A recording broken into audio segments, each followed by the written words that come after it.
All right. Thank you so much, everyone, for joining us today. I have Ronki here with me, and we'll be talking through our experiences as women of color and Black women in STEM. If you have any questions, please leave those in the comments, and we'll have 10 minutes at the end of the session to review those. All right, Ronki, over to you. Talk a little bit about yourself.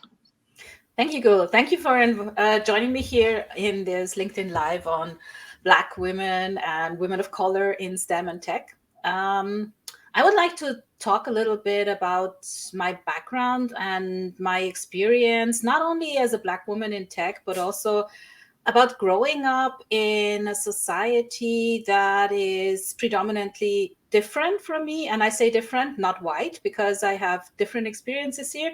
I was born in Austria in quite a long time ago, in a time when Vienna was predominantly white. So there were very few foreigners living here. I was born here because my father came from Nigeria to Vienna to study, and he met my mom, and me and my siblings, we were all born here. And I lived here, and I even went to school in a society that was completely white. So I was, of course, with my brothers and sisters, we were very much the odd ones out, especially at school. So there were no other foreign kids there, or foreign looking kids. I wasn't even a foreign kid, actually. But when I was 8, we moved to Nigeria. And in Nigeria, I was again different from everyone else. So you would imagine that if you move to your father's country and you're a Black person, or you're perceived as a Black person, you would actually be perceived as Black there. But it wasn't like that. I was very much different again. And then I went to a German school there. And there I again was different because most of the kids at that German school were the kids of expatriates, of white expatriates that were working in Nigeria. So from a very young age, I have this experience of being different from others. So there are others. So there's this this is a very core part of my existence, and I have learned to live with that at a very young age. And I think this is very much at the core of how I experience myself as a woman in tech and a Black woman in tech, because it is such a intricate part of my life that I don't necessarily really notice it anymore, or I didn't notice it for a long time. And that is maybe the reason why it was possible for me to actually succeed as a woman, as a Black woman in tech.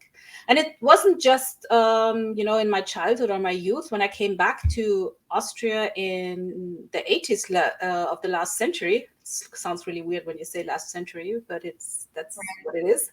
Um, Austria was still very much predominantly white, and I went to the university and I studied chemistry, and I was the only Black person at this Institute of Chemistry. It's not even about being a woman in STEM. It's actually, I really stood out. And that is something that I'm so accustomed to, that it has become so much a part of my life that it has never really impacted um, the way I interact with others anymore. At a certain point, I was so used to, being looked at, being perceived as different, that it didn't have any impact on the way I behave towards people. And that could be, I say it is because I was used to it. My mom says I was always like that from the time I was a little child. She said we would be in the tram and people would actually be touching us because, our skin was different, our hair was different, and they thought we were these cute little Black kids. And she told me that my brother, for example, my older brother, he hated it. I didn't seem to care. So maybe there's also part of my character that makes it easier for me to live with this. But I think for me, as a Black woman in tech in Europe, this experience of being different from others has always been there. And it has little to do with the tech village, just as it is. Hmm. And I think that's a little bit different from your experience, Gul, right? Maybe you want to talk a little bit about your experience here. Well, for sure. So, for people who are new here, my name is Go. I'm the CEO of our lab group. We are a digital agency based in Toronto, Canada. So, as a woman of color, I have worked across the globe in different capacities in the STEM industry. I've worked in Europe, in Southeast Asia, South Asia, North America. So, Currently, I'm pursuing growth and expansion of business and building a diverse group of board members of all genders and races. But my own journey has been quite one where I've learned how to navigate myself as a woman of color in an industry that was predominantly not just white but male, right? So coming in as someone who uh, grew up in a very different type of culture, who had to collaborate with people who were of different culture, different race, and especially just being men. So my experiences have been quite similar to yours, but different in a way that I've always known that I stood out. I've known that uh, the industry that I'm working in, I have to be a certain way to get people to take me seriously. But for me, being authentic has always been the most important thing. So I always have navigated my career in trying to be as authentic that as I can as a woman of color, which means that sometimes you have to walk into spaces, and if someone is not taking you seriously, you have to address that with them, right? So a lot of the ways that has been similar to you, where I've been okay with being a different looking person in the room and still get my viewpoint and my point of view across. Can I ask you what specific experiences you had around being, a woman of a different skin color? One, a woman in tech, and then again, having a different skin color. Tell me a little bit about that. What kind of experiences did you have? For sure. So a lot of the times, when I walk into a room, I am perceived differently. I have been in situations where I am leading projects, but the way someone would perceive it is that maybe my male counterparts are the ones who are leading those just by default. So I've been in situations like that. I have been in situations where people think I don't know what I'm doing just because of how I look. So, I need guidance or I need support. But that's actually hasn't been the reality. So just having a conversation with individuals like that, letting them know, that I have done my part of the work, I have done my part of the learning has been quite interesting. And then, of course, understanding that in a lot of areas where I've been, there weren't always mentorship opportunities for people who looked like me, right? There were a group of men who were probably working together and mentoring each other in tech, but they didn't know how, or they weren't accustomed to mentoring or helping or guiding a woman, right? Let alone a woman who doesn't look like them or doesn't come from a similar culture as them. So those experiences have been great, where I have tried to find those mentors or work with people in a way that they understand what my expectations are, from them, and then get that type of support. But it's not readily available for us, right? There aren't people, they aren't just sitting there and saying, okay, this woman just came in, she's the only woman in the team, maybe provide her with some mentorship opportunities or give her some guidance. So those are things that I've probably had to look outside of where I worked or outside of my imminent group of colleagues to find those type of mentorship and resource opportunities. Yeah, I feel that very much, because on the one hand, when I was younger, mentorship wasn't a big topic. So I feel that the whole mentorship discussion came around a couple of years ago, and all of a sudden everyone has a mentor. I never had one. I just recently went out and found myself a mentor, which was a very interesting experience, because I'd never had done that. But even just thinking about role models, for example, having women that look like me doing something similar was actually kind of out of the question, because when I was back here in Europe during my studies and during my first professional years, there were no women around that looked like me. And this experience of being the only woman and the only Black woman is something that's very, very deeply connected to me being a woman in tech. And for a long time, and I have to say that I also kind of felt a sense of pride around that, because I was in situations like, for in one company, I was actually the only woman who was a solution engineer, a sales engineer at that time, in the whole of EMEA, which is Europe, Middle East, and Africa.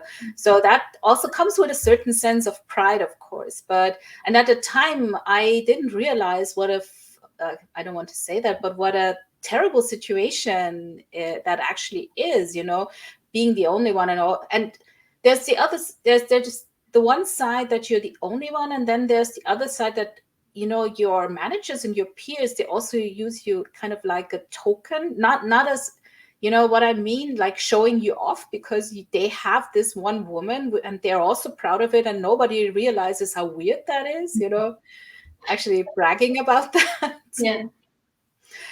So mentorship and role models were not part of my journey at all up to this point. And I'm really looking forward to seeing what that journey will be like, to have a mentor for the first time.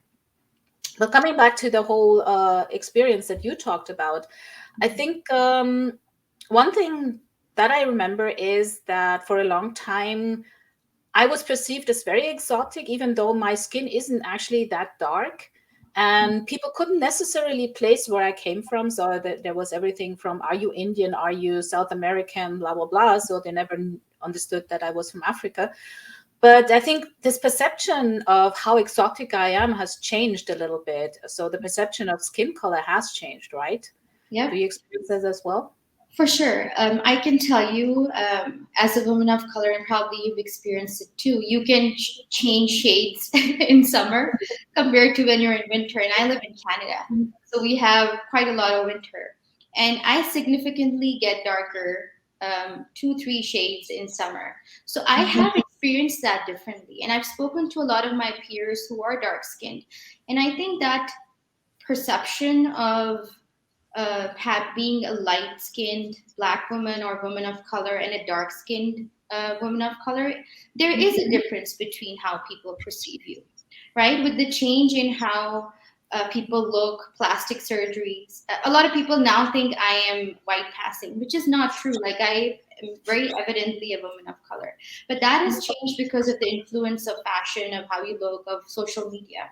But the experiences of those who are darker are different, and I completely see and agree with those experiences, because the more different you look, the less you are integrated within someone's perception of what an ideal individual is, the more you are going to face that discrimination, or even just that slight, you're not one of us. You brought up a very good point here, because I mean, even though we are perceived as Black women or women of color, it's a totally different experience of, like, for example, being actually a Black African American, or being like a Nigerian, like a pure Nigerian woman working in tech. And I have recently come in contact with a couple of African women working in tech, and I think their experience is on another level than mine is. So I'm actually quite aware of how privileged I am, also around the fact that I speak the language of the country I live in completely fluently. That's also an aspect that might be different, if you're actually an immigrant as well, not just, have a different skin color of around the people around you. Exactly. Your social economic factors matter too, right? Your ability to integrate within a new culture, learning the language, right? But at the end of the day, you can't change how you look. So True. Yeah. And that is also something, of course I stand out, and especially as a woman in tech and as a colored woman in tech and living in Europe, where the minute you leave Vienna, everything becomes very white. So of course, when I travel around Austria and I have customer meetings, there is often, the second when people are confused when I walk into the room, because they don't know what to make of me. And here, there's this part where I'm privileged because I speak fluent German, and I have this way of presenting myself, that this goes away after a couple of women, also because I've learned to just completely ignore their shock and awe and just continue with what I'm going to do. But I think that is an aspect that even women are perceived as outside in tech, and they have this certain amount of shock and awe from men when they come into the meeting. But I think there's a level that other people, white people, cannot necessarily relate to a white man at all, and I think that deeply affects the way we perceive the field. And I think it also, because I know that you then founded your own company, and I would like to talk with you about that a little bit, because I think there's a reason why you created this company that you have, right? I mean, can you tell us a little bit about that? For sure. For many years, Black women and us other women of color have fought for a seat at the table in the industry. Mm-hmm. And although we've broken a lot of barriers that push limitations, it's still not normal for having, a C-suite or decision makers that are predominantly women or predominantly women, Black women or women of color, right? Mm-hmm. The challenges for women in this space have made it a struggle to level the playing field in the industry, and the lack of representation. So when I started off, I've always been a very career-driven woman. I wanted to be successful in corporate, be successful really fast, which meant that most of my focus was on my career. And I was okay with that. I never minded that, even though I completely respect women who balance out their life. For me, it was more a focus on career. And I've been in enough panels, I've been in enough leadership roles to understand that we still have a lot of work to do in existing corporations to level that field. Because you can't just go and fire all the men, right? Right. So you still are making room for it. Yeah. What I wanted to do with our lab was to start something, build my own table that starts, its whole experience with having a diverse board, with having women of color, Black women, people of all types of genders sitting on the board who are making decisions that impact them on a daily basis. Because when you create a tech product and you market it and it's for everyone, then everyone should be involved in making decisions for that product. So that's how I perceive it. So the reaching out and getting investors or right investors compared to building my own table and self-investing and building the company the way I want to, with extreme focus on diversity, was something that I wanted to do. And that's more important for me than just chasing revenue for the next 20 years. We still, of course, are a for-profit organization, so we do chase revenue, but we want to do it with equity, diversity, and have those norms and those individuals already working for us, than having to consistently reinvent the company and starting it in a way that doesn't really align with my own values. Yeah. You touched on so many good points just now. Of course, this is just around your experience, but I talked to a couple of women just recently, and one of them is Lisa Marie Carter from Discussion Box. I was at an event where she gave the keynote, and she talked about creating Discussion Box and why she chose not to go and look for funding and bring in venture capital. And it was also about this vision of building your own table that belongs to you, and where you can invite other people from underrepresented groups, other women to the table, and create your own table. And she specifically said that she wasn't willing to have someone dictate what that table should look like. And I think that ties very much into your experience, where you also say you want to have a self-funded table where you can make the decisions. And one of the other topics that you touched on was that you want to make sure from the beginning that it's a diverse team. And that's also something I read into a little bit, because there's all these diversity and inclusion initiatives, and we have them at VMware, we have them everywhere. But once you have built a company and it's not diverse, it gets really hard, to turn that ship around and then make it a diverse company. And the best way is actually to try to do that from the start. So obviously what you're doing is state of the art to actually create a diverse company.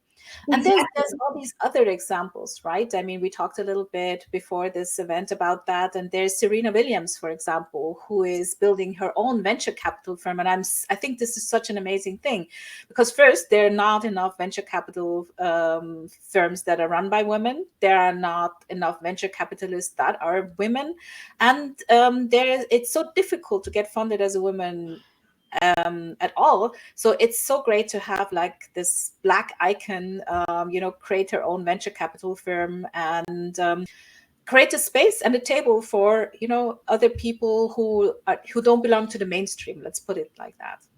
Right. Yeah. For sure. So tell me a little bit about how your experience as a Black woman have impacted your career. Because I'd love to know more. You've had a very long-standing career in tech, and it always intrigues me how that's impacted you from when you started out to where you are now. Yeah. Well, I think a lot of that is really related to what I said in the first few minutes of this LinkedIn Live, to the fact that I was always other. So my whole life and my whole existence is an experience of how to navigate the fact that you're not like the other people around you. Of course, I'm quite lucky that I come from a family that has had a very stable core, and I have three siblings that look like me, but that's the extent of it. Neither my mother nor my father looks like me. I mean, this has to be addressed because you have parents and they don't look like you. Right. But at least I have my sister and I have my two brothers who were like me, but then that was the extent of it, and that is my experience. And on the one hand, it can be difficult, but on the other hand, it helped me not focus that much on my differences when I was following a goal, because what I did was I thought more about what I wanted to do than whether other people would look like me. Because I think for a lot of women, when they come into tech, this experience of being different from others is a shock because they're not used to it. For me, that was not a shock. It was just the way it always was. And it was the way when I was at school. It was in Austria. It was the way when I was at school in Nigeria. It was the way when I was driving, in a car with my parents through Nigeria. There were little kids on the road running and calling Oyibo, Oyibo, which means white person, because they perceived us as white. So I'm very resilient to the fact that people around me are different. So I never paid a lot of attention to the fact that, all of a sudden I was working only with men. It was actually the same thing at university. When I was at the university and I was studying chemistry, it was the exact same thing. There were only, at the beginning, it wasn't actually, it was 50-50 women and men, but then the ratio of women sank. And of course, there were no Black people. So I was like, this unicorn anyway. And then Right. when I went into tech, that was the same. Did you want to say something good? Oh, for sure. So what I was thinking was that in my personal experience, I felt that throughout my career, I had to do twice as much as what my peers were doing to prove that I'm as good as them, right? Or to get the same amount of attention in the management's eye, or getting the promotions that I wanted. So have you experienced that as well, where you have to be extremely exceptional, you think, to... Such an interesting question, actually. And I was thinking about that beforehand. And the thing is, I didn't experience it that way. And the reason for that is that my parents are terribly overcritical. So when I would come home from school with what would be an A in the US, or it was a one or it was like a 1- in an A- in your ranking system, or a 1- in ours, they would say, oh, but why didn't you have a 1 or a complete A and not, or an A+? So there was always this sense of having to overachieve anyway, that Right. maybe again, so it's like the perfect storm. I wasn't aware that I was different because I was always different, and then there was this perfectionism and overachieving that I had gotten at home, that I brought with me, that I didn't realize that the way I was completely overachieving all the time wasn't normal. I recently realized, or recently, a couple of years ago, I realized that I was capable of, you know, achieving the same outcome that most people achieve in 40 hours in like 25 hours. So this is something I realized. And then I always had this problem that I was feeling that other people weren't doing enough. So it was kind of the other way around, that I had this feeling, so, but you should be, everyone isn't doing enough, you know, why isn't everyone doing as much as I am? So I had to you know, adjust my expectations to of myself and other people, to ensure that I wasn't constantly stressed because everyone was being lazy. So that's maybe For a sure. different. Yeah.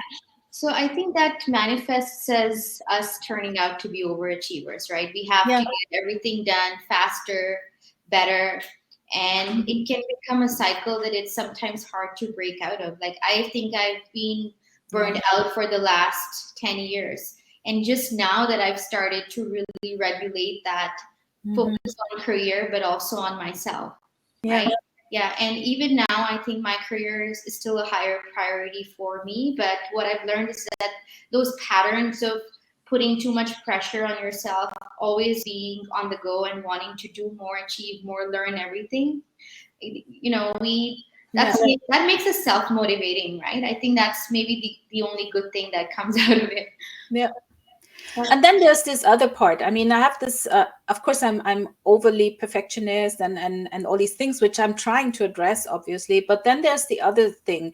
And that's something I only realized in the last few years. And then that's the fact that even though I don't perceive myself as specifically different because I'm so used to it, and I actually know that I'm an overachiever, and I know that I deliver good results, I did not necessarily get the outcome that I would expect. And I think here we have to jump into that whole discussion about implicit bias, you know, because even though as a woman and as a Black woman in tech, or a woman of color in tech, you might be delivering good results, there is this whole topic around how you are perceived by the people around you, right? And that is not necessarily, has nothing to do often with what you actually deliver.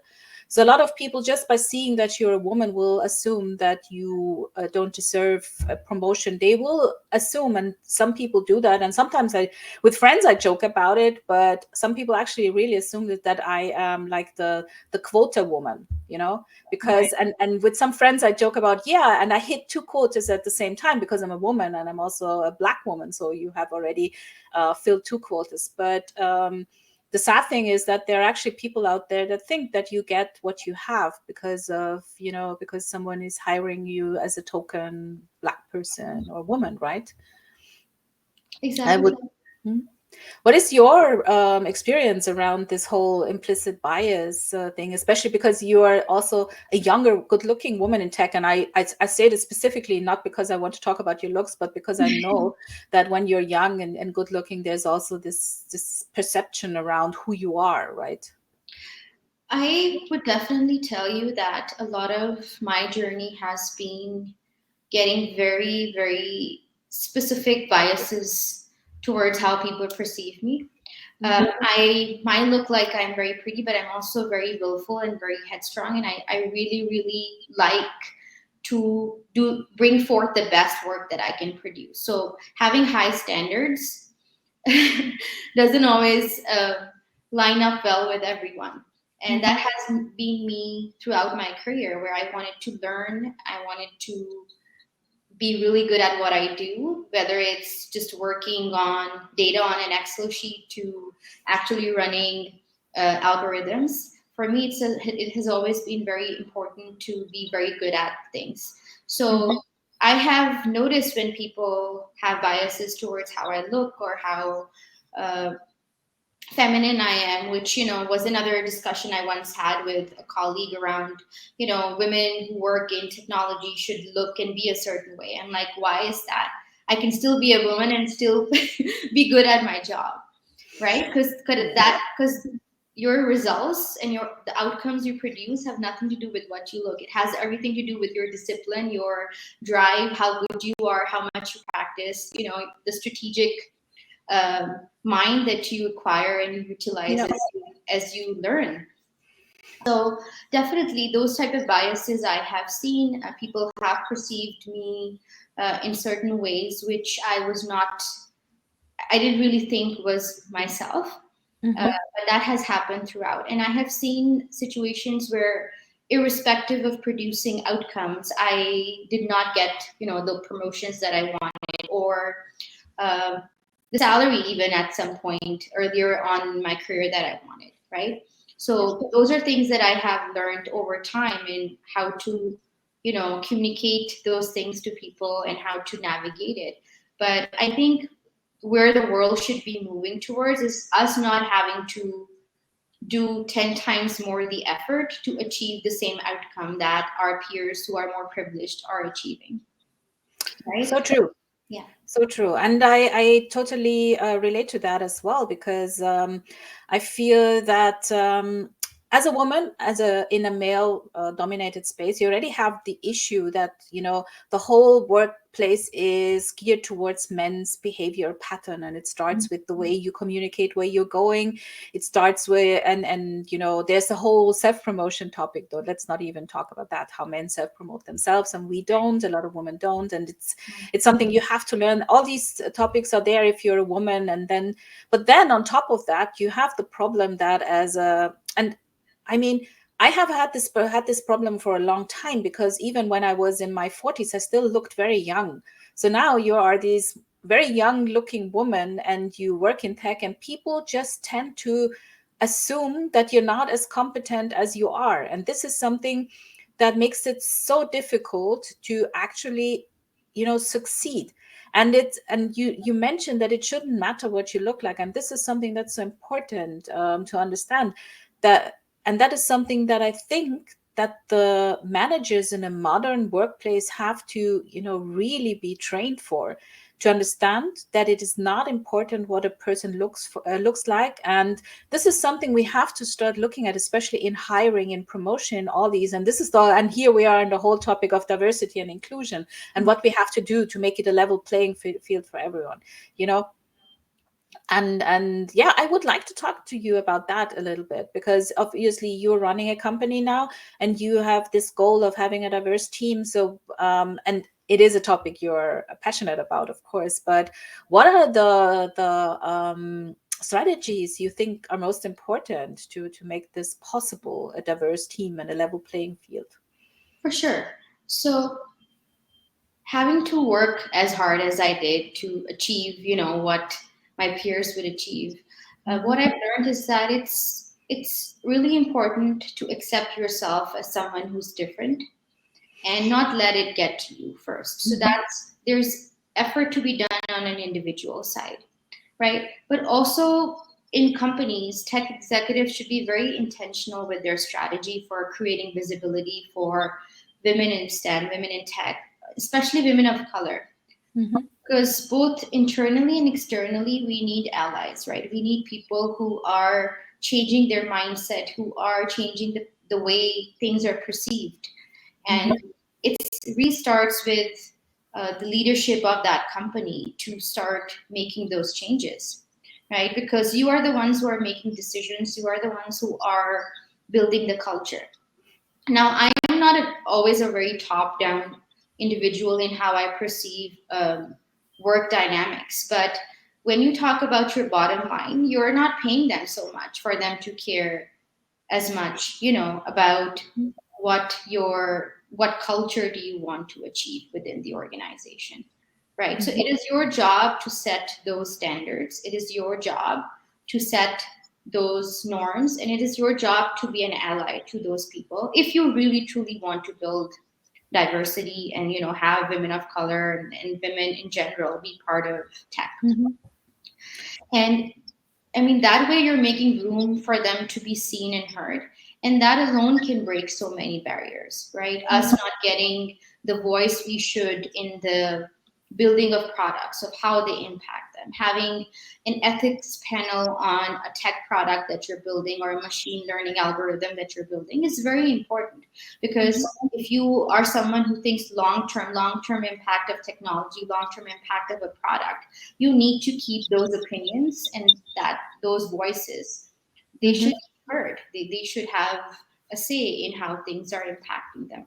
Yeah, so true. And I just want to ask you a question that I thought of just now, because yes, you mentioned initially that you have to work on yourself. You have to learn how to not worry what other people think. And I think that's a big thing, not thinking about what other people think. And you have to learn to speak up. That's also one thing. But what I was wondering is, I mean, there's the whole topic of these little microaggressions that you will encounter on a maybe it's sometimes daily basis, maybe a weekly basis, but often enough, the little things like, I go into a meeting with my sales guy and I do a presentation, and then the people ask question to my sales guy who doesn't have a clue about the technology, and they just ignore me.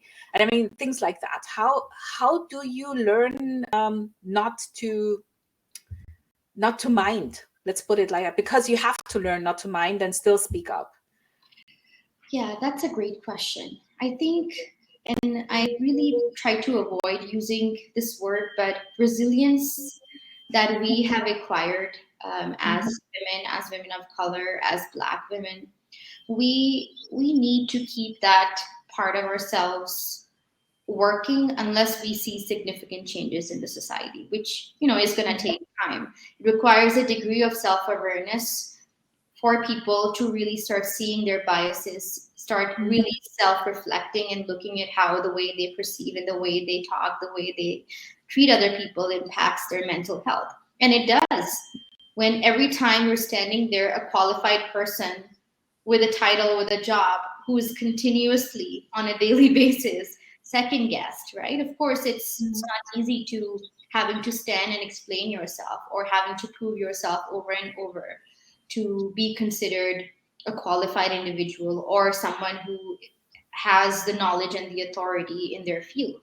Yeah. So until and unless people start putting effort individually, we need to put individual effort as well in being resilient in that moment, not choosing anger or irritation, but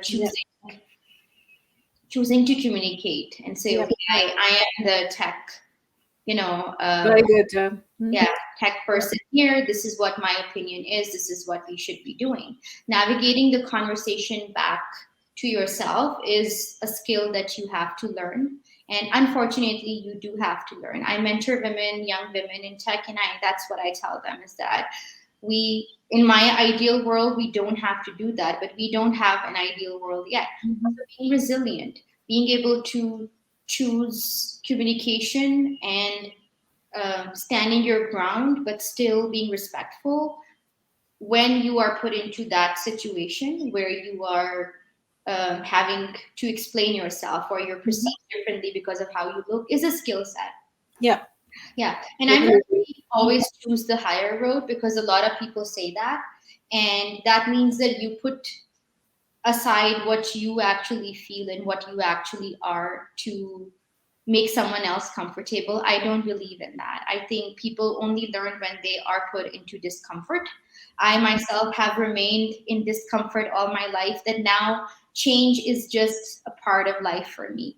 If I'm not changing, I start getting stressed. If I'm not uncomfortable, I start getting stressed. So I don't think we need to go to that degree to make people uncomfortable over our expense, but we do need to learn a degree of resilience, a degree of not letting things get to us, and finding allies. So if you are in a certain situation, I would go and I talk to my group of mentors and ask them what is the best solution so that I don't make a decision that I regret. Right? Yeah, and I love that you talked about resilience. And I think building resilience is one of the important things. And I think it helps to understand it has nothing to do with you. For me, I think because I have a certificate as well as a life coach, and I did a lot of it's called I'm not sure what it's called in English, but you had self-reflection. And one part is learning that, other people's reaction most of the time have nothing at all to do with you. And that's really helpful when you're in a situation when people behave weirdly or unexpectedly. It's good to understand it's not you, you are still doing a good job. You're still an expert, and, you just keep doing your thing. And usually, if you don't get irritated or very confrontative in the situation, you can pull it around. And Yes. I like that you said that it's not necessarily a good idea to make people uncomfortable or too uncomfortable. A little bit, you can always make them a little bit uncomfortable. And that's also a skill to learn, to, just how uncomfortable you can make people to make them listen up, That's Yep. also something you can learn as a Black woman in tech. And Yes. but resilience, yes, a very, very important point, and especially important because I feel it's so necessary to have more women in tech, and especially more Black women in tech. Exactly. You started talking about this a little bit, and we have already had a lot of discussions around that anyway. But I think the thing we have to understand is society is changing, and technology, and especially IT, has become such an intricate part of our world. It's so important that we have women like us building algorithms for products that will be impacting us, right? For sure. And understanding the impact of those products on women of color and Black women too, right? Because I think a lot of the issues with tech right now, or what people are identifying, is the ethics around how those applications were written. The Facebook scandal recently, that before the metaverse release, was all about how a former employee had evidence on how they had manipulated the algorithm to achieve a certain outcome that was not the most ethical way to go, right? So we've had panels of men building these applications, these products, that not necessarily cover the perspective or the impact it has on different demographics. So having their voices heard, having them on the panels, having them on the teams minimizes those risks, right? Yeah. Such an important point, because I recently read a book. I think it was in Brotopia. I'm not entirely sure, but I think it was. And there was this discussion around what social media would look like if it had actually been built with women in the room and not just with white young men. Because as a woman living in our society, you're very aware of what can happen in terms of harassment, how men tend to treat women, what, the whole discussion around having dick pics sent and stuff like that. Things like that would not be possible if women had been there from the start. Or, protecting children on applications on YouTube, and on, all these applications. That would be so much more easier if women had been involved in the programming and the algorithms and the way, you're allowed to send messages, because we think about these things because we have to. I mean, maybe it would be great to live in a society where you don't have to think about these things, and that is maybe the next stop. But as long as things are as they, I think we need women in the room, and we need not just women, we need women of all types, not just colored women, Asian women, old women, young women, just diversity. And always going back to the topic of diversity, because for me, it's not just, yes, I am a colored woman in tech, and that certainly has certain implications. But for me, it's all about, not having this monolithic view of what technology is and what solution should look like, because there are so many solutions to a problem. Usually it's not just one, Exactly. So, what do you think, and why do you think diversity is only possible if there is inclusion? And why do you think we need that type of allyship for women Yeah. to succeed? Well, I think that diversity is just a number. I have XY number of women in my company, but they are all, I don't know, sitting in a corner, and they're not allowed to contribute to the solution. That is not diversity, and it just leads to the same outcome. Inclusion means that you actually allow them to contribute to the discussion, that you actually, and we talked about having a seat at the table, that you actually invite them to the table and listen to their voices and listen to their contributions, and build a product that includes them.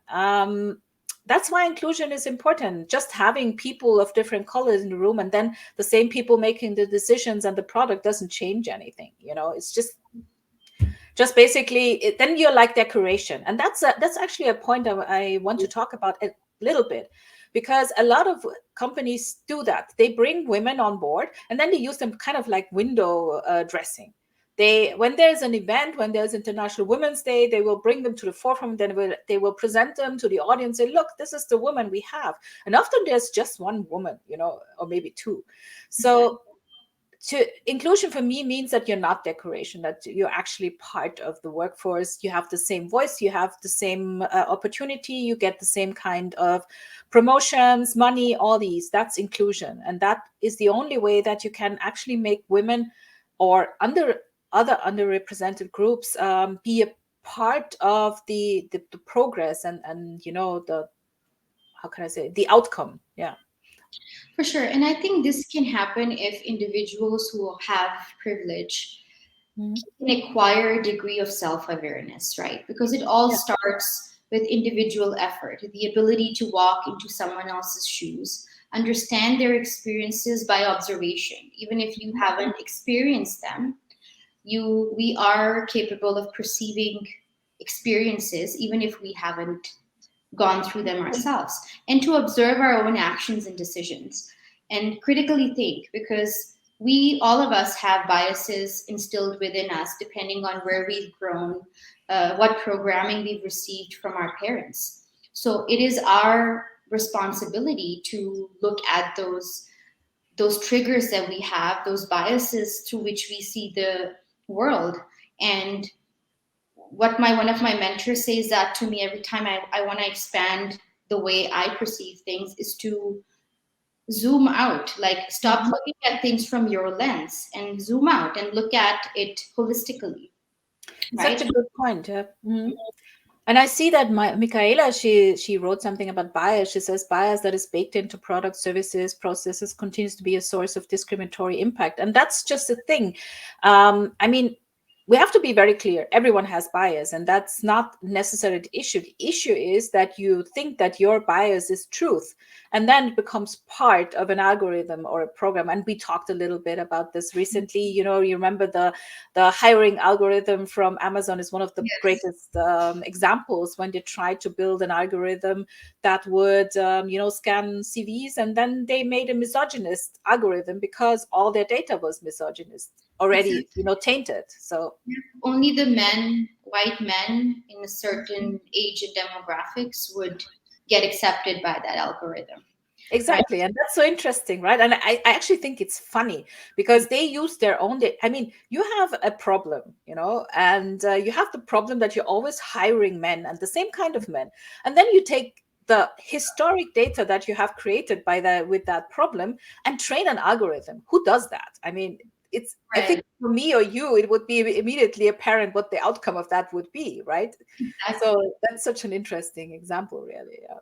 Absolutely. So. And I personally don't think it's really, really hard as individuals to not just have token diversity efforts, but also move towards inclusion, right? Yeah. Because at the core, we're all human beings. Treating people with respect, respecting their journey, respecting that they are here because they have done something or achieved something in their life.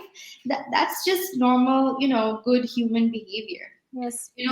I think that's where we need to move towards, is understanding that tokenization is not the future. Like, we are people, if we are treated as objects, we aren't going to like it. We then want to build our own tables.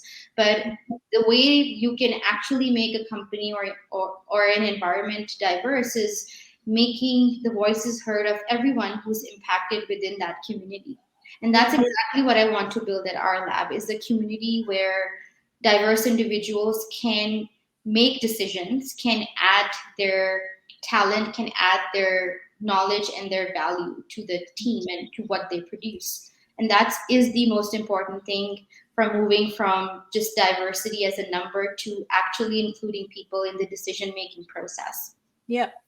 And I loved how you talked about self-awareness, because Coming back to the whole thing about around bias, I mean, we all have it, and the problem is not the bias per se. I mean, of course, you can look at them and reflect about where they come from and if they make any sense. But often bias is just an automatic reaction, and the thing that is important is to make that space between the instinctive reaction and then the action that you take from that. There needs to be the space of self-awareness to understand what your reaction was, and then maybe not act on it, on whatever you are thinking, because self-awareness is, I think it's not just important in tech, really. It's something we should have always throughout our lives, but it's especially important in this field that will be shaping the future of our world so dramatically. And I do believe that. I mean, we have seen it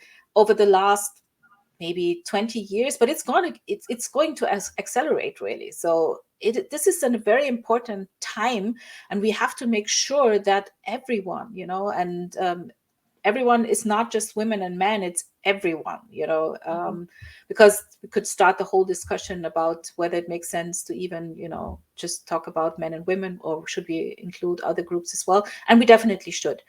But diversity and, having everyone have the same voice and the same impact on that technology that is built, that is so important for the future of our world, really. For sure. And you brought something up that reminded me of something my mentor said, which was that self-awareness is that voice between how you automatically act and how you think on an autopilot, right? Yeah. So that voice where, you have this voice of reason, the way you perceive things, if you listen to that voice first before you act, it takes time to train it. It takes time to train yourself to not be on autopilot, to not just act out of the programming that you received as a child or in your society, which you've learned is not okay. It's not okay to be racist, or it's not okay to be discriminatory, whether it be against a man or a woman, or someone's gender preference. But it's that self-awareness that if we can work on that, we can understand, we don't act out of that autopilot, but more out of how, common sense works, how we should be behaving, how we should be changing our actions. That is a skill set that I highly value in people, is reflecting at yourself, looking at your behavior, and the ability to change it and want to change it. I just thought of something that I do want to mention around this whole self-awareness discussion. It's not just about, how you treat others. Self-awareness is so important to also about how you perceive yourself, because we don't just carry biases about others. We carry biases about ourselves, what it means to be a woman, what it means to be Black, what it means to be a certain age. I mean, how am I supposed to dress? How am I supposed to act? And, all these little things that we carry around us, and, listening to those voices in your head can actually help you be much more successful by making them shut up, actually, because usually they're just holding you back. And I think that self-awareness is such a big topic. We could probably talk about it a whole hour, because there's the external factor and there's the internal. And I think especially as women, and as colored women or Black women in STEM or in IT, we should not forget about the things we are saying to ourselves, because one part of being successful is actually believing and that you are truly capable of being successful, and that you deserve to be successful, and that's not necessarily something that the voices in our head are always telling us. Absolutely. It's already hard for people to move past their own confidence issues to be comfortable in their own skin, and add that you're diverse or different, people perceive you in the worst way possible, right? So I admire people who still are resilient enough to build that personality, to carve out their self-identity, to move past those internal and external barriers, to form, form something that out of them that they are happy with, whether it's in their career or it's in their life. But I do think that people like us, we also need to make room for others, and we also need to make it better for others. If we've struggled, we don't need to make other people struggle as well. right? Such an important part, because one of the things, and that's something I really, really, truly believe, is that all of us who have actually kind of somehow made it in the field, we should open the door for more women, because the more of us are here, the better it actually gets.